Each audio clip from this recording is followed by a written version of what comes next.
A violent weekend in the Triad left several injured and others dead. We have the latest coming up.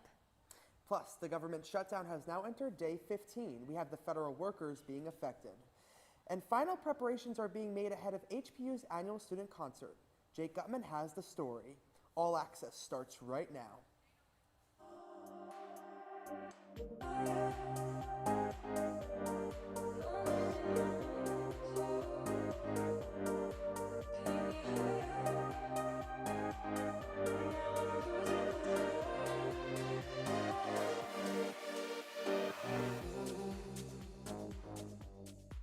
Good evening and welcome to HPU All Access. I'm Noelia Velasquez. And I'm Jake VC. Final preparations are underway ahead of High Point University's student concert taking place this Friday. Our Jake Gutman joins us live tonight with the details from the Cobain Arena. Good evening, Jake. I'm here outside the Nito and Mariana Cobain Arena and Conference Center where preparations are being made for this year's Live at HPU concert. Headlined by Grammy-winning artist Maren Morris with special guest Lauren Elena. High Point University's campus activities team has put together a slew of events this week called Panther Fest in preparation for this extraordinary concert on Friday. Here's a look at what's going on inside to prepare, as well as a spotlight on each of this year's artists.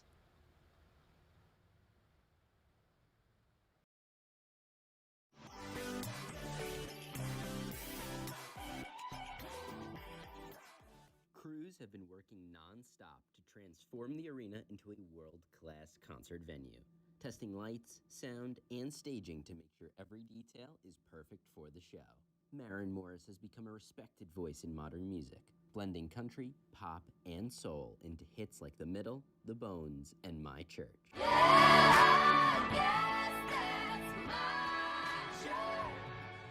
She's earned a Grammy, 5 Academy Country Music Awards, 5 Country Music Association Awards, and 3 Billboard Music Awards, with billions of streams worldwide. Her powerful voice and honest songwriting have made her a standout performer who connects deeply with fans. Special guest and multiple Country Music Television Award winner Lauren Elena brings her own country flair and powerhouse vocals with songs like Road Less Traveled. Delivering messages of confidence and self-expression that resonate with audiences everywhere. Doors open to all current HPU students and 1 registered guest age 18 or older. Food and drinks will be available for purchase inside, and students are encouraged to come early to grab a spot and enjoy the atmosphere. Pre-show entertainment and concessions begin at 5:30 p.m., followed by Lauren Elena performing at 6:30, and then Maren Morris headlining right after. With these 2 artists performing, the night is set out to be an extraordinary one, with great music and high energy. Reporting from the Nito and Mariana Cobain Arena and Conference Center for HPU Vision's All Access News, I'm Jake Gutman. Jake, thank you. A double shooting Friday night left 1 dead and another injured in High Point. The shooting occurred shortly before 9:30 p.m. on Willard Ave. Officers responded to an assault with a deadly weapon. When officers arrived, they found 2 victims suffering from gunshot wounds. One of the victims, Quadarius Hill of Greensboro, was found in a vehicle. The second victim, a 31-year-old man from High Point, was found inside a home. Both victims were taken to area hospitals. Hill died at the hospital. The second victim is in serious condition. Detectives from High Point Police's Violent Crimes Unit responded and are investigating. According to the press release, this is an isolated incident and no suspect information is available. 2 people are recovering after a shooting in Winston-Salem Friday afternoon. Officers responded to the 2800 block of Pelham Palace around 1:30 p.m. A 40-year-old man and a 66-year-old woman with gunshot wounds. Thankfully, both of them are expected to survive. Police arrested 28-year-old Joshua Daquan Simmons, charging him with assault with a deadly weapon with intent to kill. He's being held without bond. Brianna Laurel Jones, 25, was also arrested for accessory after the fact and vandalism. She's being held on a $251,000 bond. Investigators say the suspects and victims knew each other. Now to a heartbreaking story. A woman was killed when she stopped her vehicle to check on an injured animal in High Point. Officers found the 2-cam fan lying in the road when they arrived Saturday evening. Paramedics attempted life-saving measures, but Pham succumbed to her injuries after being transported to the hospital. Investigators revealed Pham stopped her car in the center lane on Westchester Drive when she was struck by an oncoming vehicle. The driver cooperated with police and no charges are being fired. Tragedy struck Tennessee yesterday with a massive explosion, devastating a chemical manufacturing plant near Chattanooga. Emergency crew rushed to the scene where dozens of workers were injured and several fatalities have been confirmed. Authorities are investigating the cause, though early reports suggest a possible gas leak or equipment failure.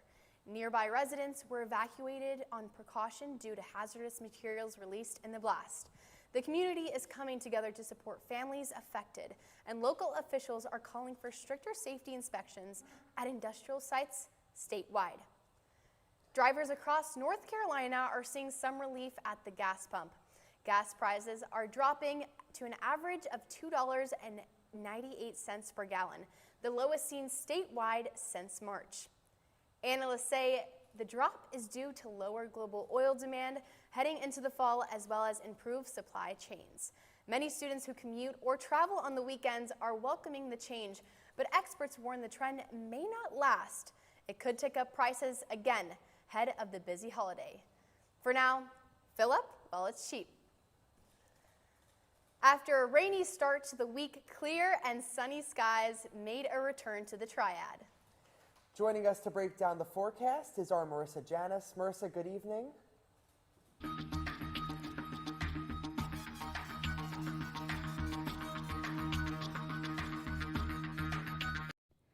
Good evening, High Point. Let's jump right into your 5-day forecast. We are definitely starting to feel that little bit of fall weather.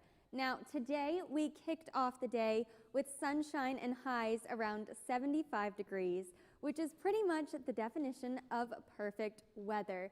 The temp cools off in the upper 50s, so make sure you bring a light jacket if you are heading out tonight. Now, Thursday might be the best day of the week to get outside, as it is warm, sunny, and breezy with highs near 76 degrees. It is the perfect weather to get out and enjoy the little bit of warm weather that's still hanging on before fall settles in. Now, let's move on to Friday. Friday cools us down just a tad, with the temperature dropping to the 70s during the day and down to the 40s overnight. Now, fall weather is very unpredictable here in North Carolina. Now, heading into the weekend, we can expect a little bit of a cold front moving through with highs in the mid-60s. Now, Saturday is a perfect day and perfect weather to wear your favorite fall cardigan and get yourself a pumpkin spice latte. Now, Sunday morning is looking a little bit cloudy with periods of showers in the evening, and there are highs in the low 70s. Now, they also drop in the low 50s overnight, but don't you worry, it's perfect fall weather, especially for a night in to end your weekend. This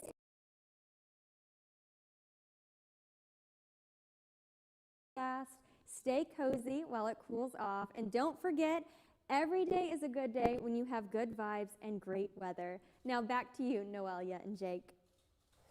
Marissa, thank you. 2 separate shootings in Greensboro this weekend left several injured. Police initially responded to the 500 block of South Elm Street after being told about an aggravated assault. Officers then found several suffering from gunshot wounds. A man was injured and taken to an area hospital. No suspect information is available for either shooting. High Point University's Webb School of Engineering received 3 accreditations and 3 bachelor programs from ABET. ABET serves as the premier accreditation agency for engineering, computing, and technology programs. The programs included the Bachelor of Science degree programs in computer science, computer engineering, and electrical engineering. According to High Point University's press release, quote, the accreditation provides many benefits to the School of Engineering and its graduates. They go on to say it verifies that 3 popular bachelor's programs meet rigorous academic and professional standards and ensures that the school's curriculum, faculty, labs, and student outcomes are aligned with what its engineering profession expects. Puerto Rican star Bad Bunny has been chosen as the 2026 Super Bowl halftime headliner. a first for primarily Spanish language solo artist. The announcement has struck fierce backlash from conservative voices who criticize his language use, political activism, and past comments about U.S. immigration enforcement. Bad Bunny, meanwhile, has framed the moment as a victory for Latino representation and responded with humor, telling critics they have 4 months to learn Spanish. In further twists, conservative nonprofit Turning Point USA has announced its own All-American halftime show to air in competition with the official broadcast, tooting themes of faith, family, and freedom, and prioritizing English language music. Coming up, a mass shooting leaves multiple people dead and others injured. Where the investigation stands, next. Plus, trade with China has once hit again a roadblock. That story and more after the break.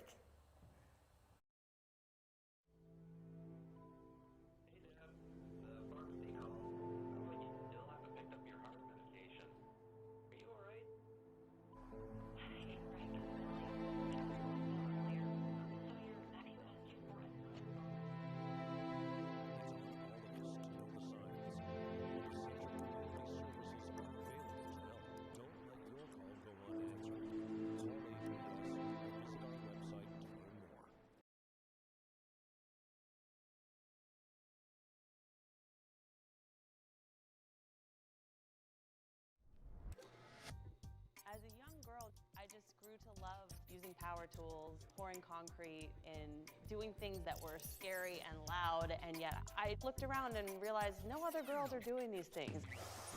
As I grew up, I realized that girls need to see themselves in this space. Start here. So that's what I set out to do, and I became an educator and a mentor for young girls. No masks down till clear. Making teaches girls how to think of their ideas as important. Go light. It changes the way they think about what they're capable of. If I can fuse metal, what can't I do? Perfect. Look at how good that was. And so I think making for girls is about voice, and that's what's really exciting because we're building the world we want to see for ourselves. Now I want to hear why you make. Share your own Why I Make story today. Visit whyimake.org. Trabajo en un rancho. Nuestra seguridad es lo más importante. Mi jefe llama al 811 para determinar dónde podemos excavar. Esto nos protege de dañar una línea subterránea y lastimar a alguien. No sé dónde o qué tan profundo la línea va, así que no excavo hasta que el 811 me diga qué hacer. Lo más importante es regresar a mi familia sano y salvo. Para más información visite farmsafemotion.org.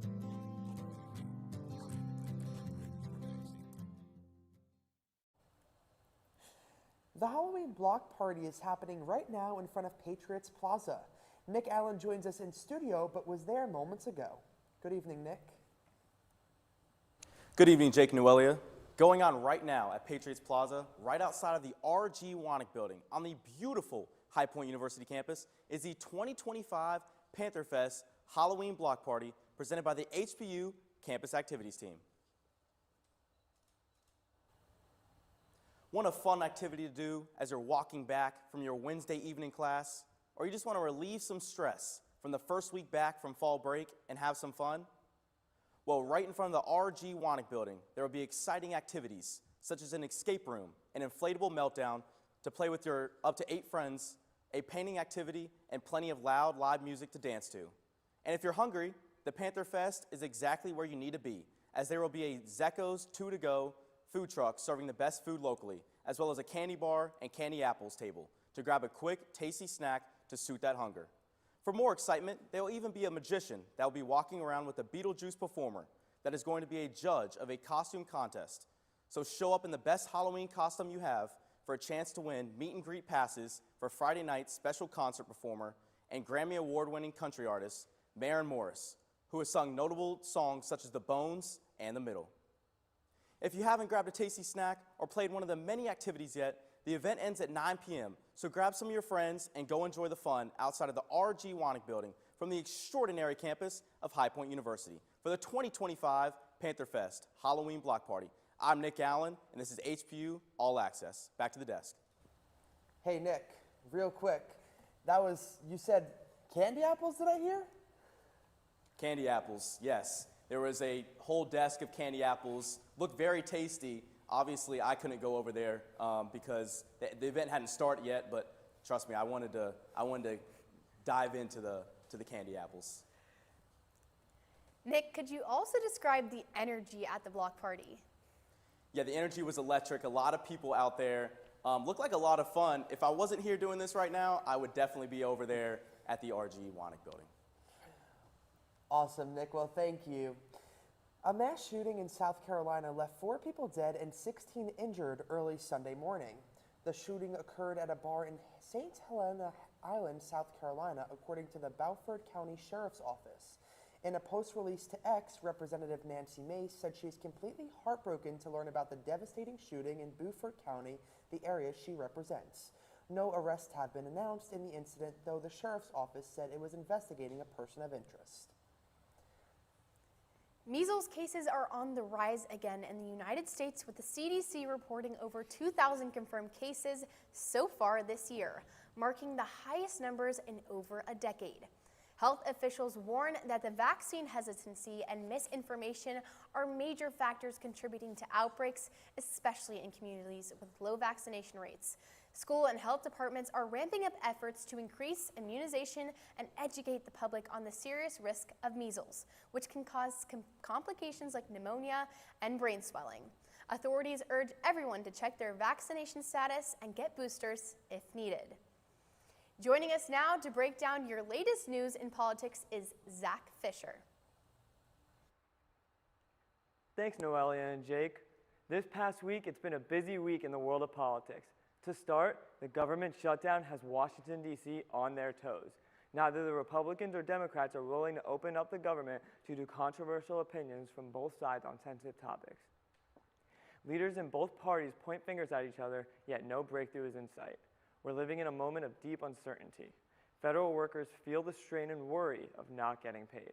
This has affected paychecks for the military, employees across the country, and TSA checkpoints across the country as well. Meanwhile, the White House has ordered agencies to prepare for massive layoffs should the shutdown drag on. This would mean a dramatic escalation. But perhaps the biggest news of the week is not even in the United States of America. President Trump continues to work on his diplomacy with countries all across the world. He made the impossible seem possible.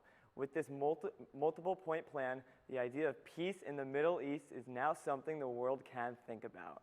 The idea of a ceasefire and hostages being released is a wish coming true.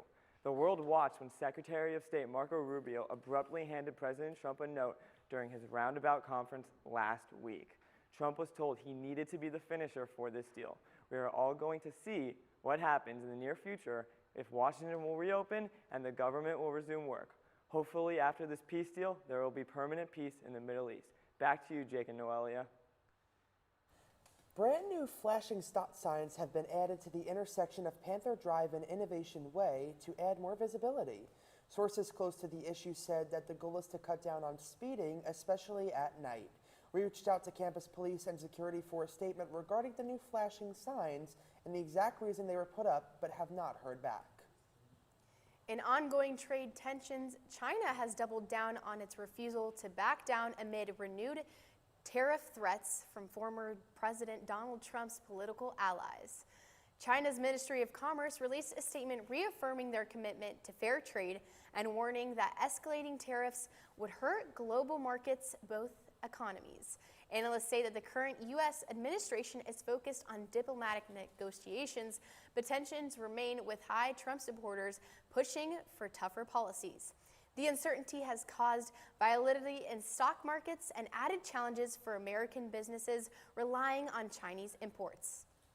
Fashion insiders say this year could mark a turning point as innovative styles and trend-setting designs dominate the runway and streets. Here to break it down for us is Lauren Richard. With a new season and a new mood, Fall 2025 is rewriting the rules of fashion. This fall, fashion is anything but quiet. Across runways, sidewalks, and social feeds, Fall 2025 is making it clear. Bold is back. So is texture, color, and a whole lot of personality. From Paris to New York, designers are reimagining autumn style, not just with what we wear, but how we wear it. This autumn, bigger is better. Experts say oversized coats are popular and look best styled with turtlenecks, sleek knits, fitted leather pants, or midi dresses. Sculpted shoulders are becoming a popular vocal point, worn with sleeveless or thin sleeve tops underneath, and rich textures like velvet, faux fur are starting to make a major comeback. One color turning heads this fall, chartreuse. The electric green-yellow shade is popping up everywhere, from outerwear to accessories. And as for patterns, plaid is getting reworked rather than just revisited. It functions well across casual, business, and evening settings, especially good for layering. As accessories, designers are going big, literally. Unusual shoe shapes, bold textures, and even toe splits are walking the runway, as designers are taking risks with shape, detail, and attitude. But this year, those aren't your only autumn staples. The classic knee-high boots are back, but this time with a twist. Instead of stiletto drama, expect chunkier heels, relaxed shafts, and slouchy silhouettes that pair well with both dressed and oversized knits. Belts are wider, bolder, and styled over coats or cinched at the waist. And when it comes to streetwear, layering is all about movement. From flannel shirts tied at the waist to mixed fabric coats, it's clear that function is meeting fashion in more ways than just one. Whether you're going full runway or just adding a bold accessory to your everyday look, this year's fall fashion is all about making a statement and making it yours. Noelia and Jake, back to you. Laura Ricardo reporting. Laurel, thank you. I don't know, listening to that makes me feel like I gotta update my closet. Yeah, for sure. And apparently, we were talking about fashion. We saw a lot of different fashion runways. The Victoria's Secret fashion show is actually happening right now as we speak, with lots of fashion icons making their debut back onto the runway. So I look forward to seeing clips of that after the show today. Absolutely. Thank you, Laurel. Of course. The North Carolina State Fair is back this year and expected to attract hundreds and thousands of visitors from all over the state. Here when the fair starts next. Plus, intercollegiate club sports reached record highs. We have the stories after the break. Number one, obviously, is safety. We definitely call 811 to find out if there are any buried lines, fiber optic, whether it be telephone or pipeline or anything. Don't take a chance.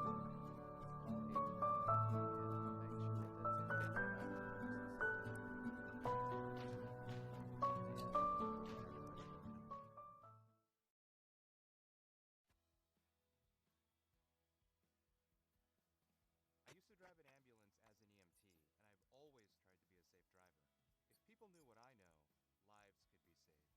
In my car, if I see a truck or bus taking a turn, I know to take my time. When big vehicles turn right, they may swing wide to make the turn. If you try to sneak in, well, it's a lesson you'd rather not learn the hard way. When trucks and buses turn, let's you and I wait. It's our roads, it's our safety. Another teenager, victim to fake pills. That smells like big crime that needs to be stopped. Before buying pills online, think about this. Should buying prescription pills be this easy? Did you know that fake prescription pills may contain fentanyl and an amount small enough to fit on a pencil can be lethal? Before buying pills from social media, think again. Learn more at mcgruffpsa.org and go for real. What makes essential workers essential? We keep where you work and live clean and safe. We harvest fresh produce for your families to eat. We help you heal when you're sick. Essential workers help our nation run. You're in every corner of our country and come from all over the globe. I'm Marty Walsh. The Wage and Hour Division at the Department of Labor helps ensure you receive the essential protections you deserve. Visit our website or call 866-4US-WAGE. Brought to you by the United States Department of Labor. A Greensboro family is celebrating a major milestone. Baby Jack is nearing his first birthday after a tough start to life.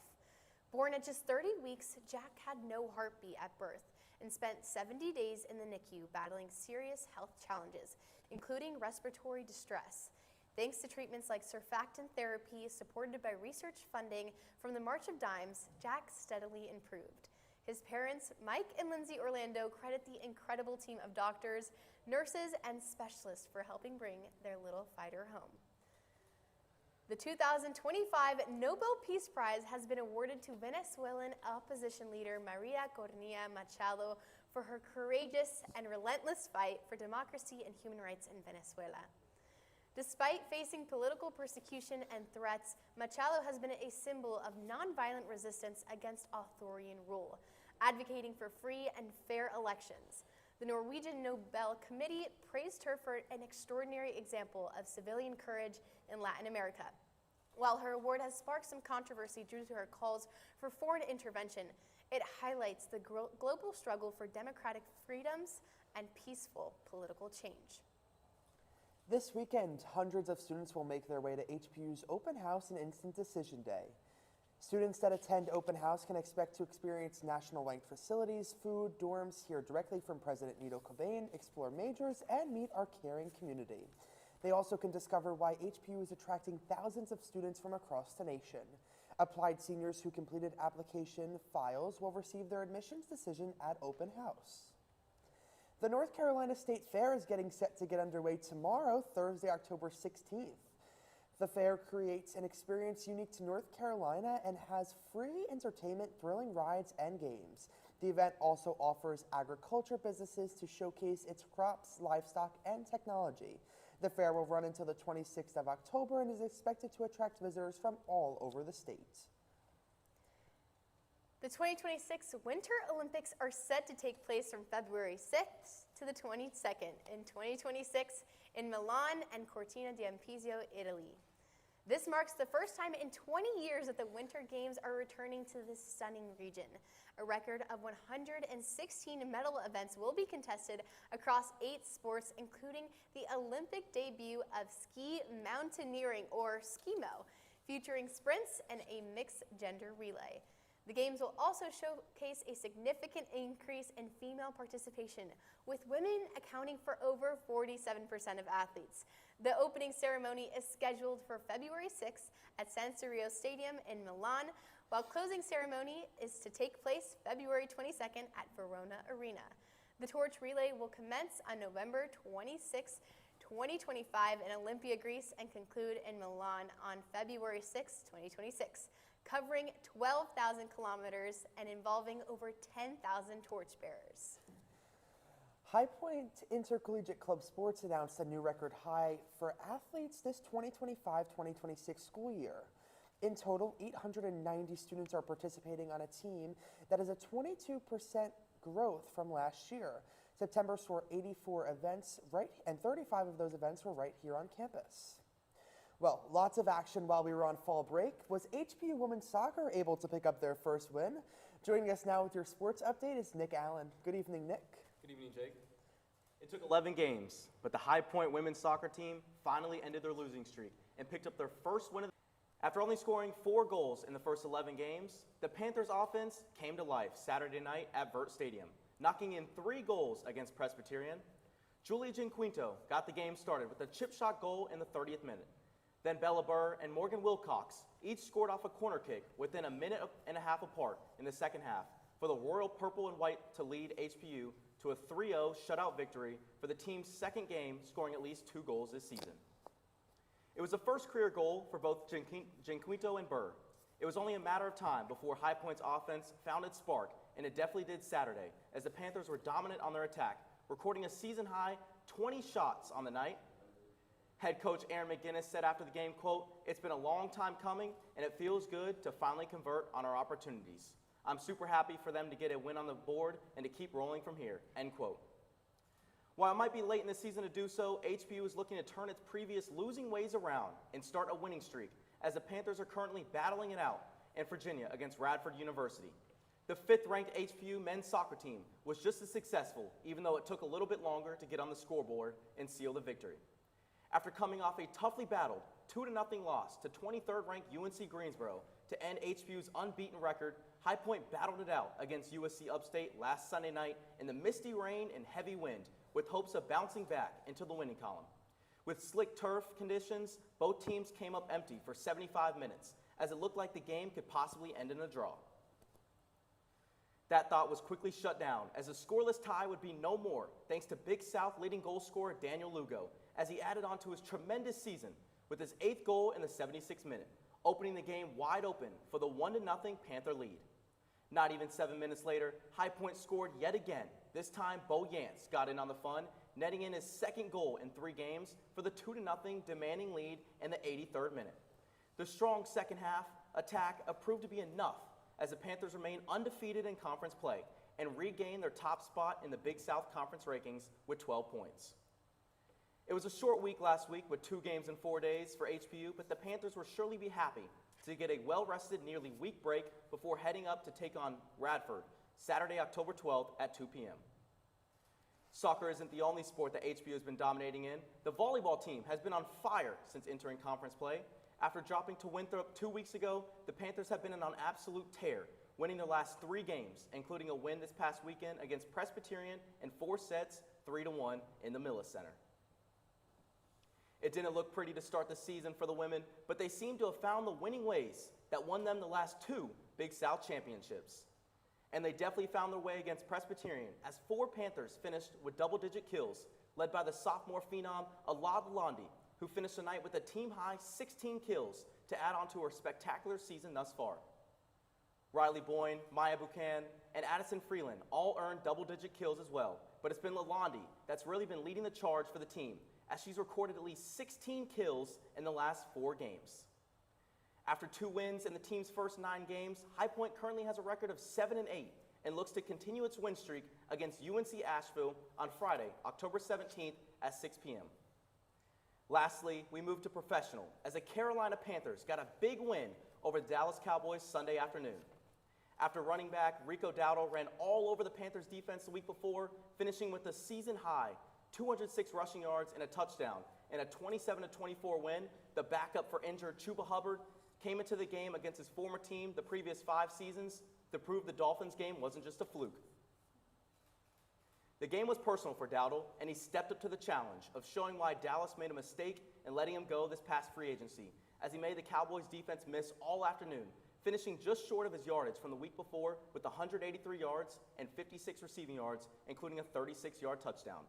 All in all, Dowdle went for 239 total yards, a franchise record, making it the 2nd straight game Dowdle has gone over 200 yards from scrimmage.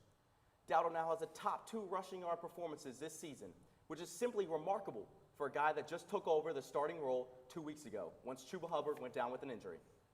Dowdle wasn't the only Panther that showed out on Sunday. Rookie wide receiver Ted McMillan showed why he was deserving of being the 8th pick in this past year's NFL draft, catching 2 of Bryce Young's 3 total touchdowns for his first and second touchdown grabs of the season. But it was another rookie, kicker Ryan Fitzgerald, that sealed the deal for Carolina, drilling a 33-yard field goal as time expired to defeat the Cowboys at home 30-27. Carolina proved to be just more physical, outgaining the Cowboys on the ground 216-31, and that ended up being the deciding factor to the outcome. The Panthers have now won 2 games in a row and moved to 3-0 at home and 3-3 overall.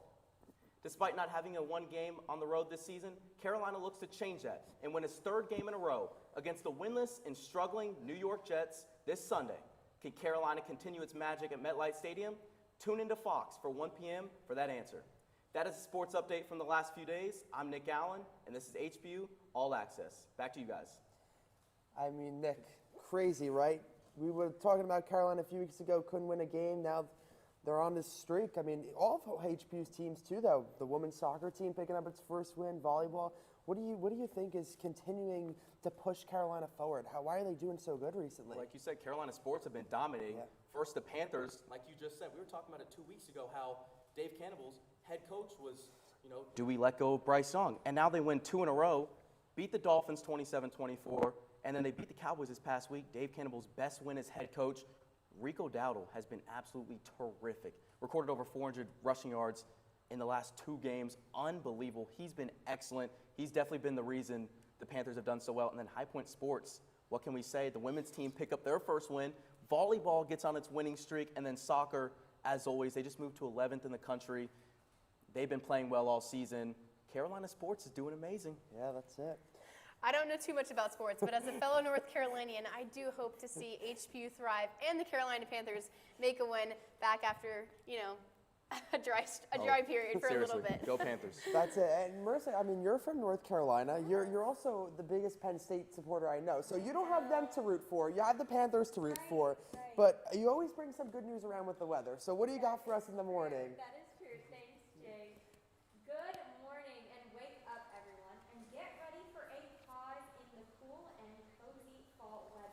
Now, if you are looking for a perfect place to get outside, Thursday is your winner. It is going to be warm, sunny with a slight fall breeze with highs in the late 50s and the early 60s. Now, Thursday there is a little taste of summer before fall fully takes over. So Panthers, grab a light jacket or go for a brisk walk in the morning. But make sure to enjoy the warm weather while it lasts in the afternoon as it's still hanging on. Now that is your Thursday wake up weather. Happy fall and have a great day, High Point. I'll see you next week. That will do it for this week's All Access. I'm Noelia Velasquez. And I'm Jake Vesey. Have a great week, High Point.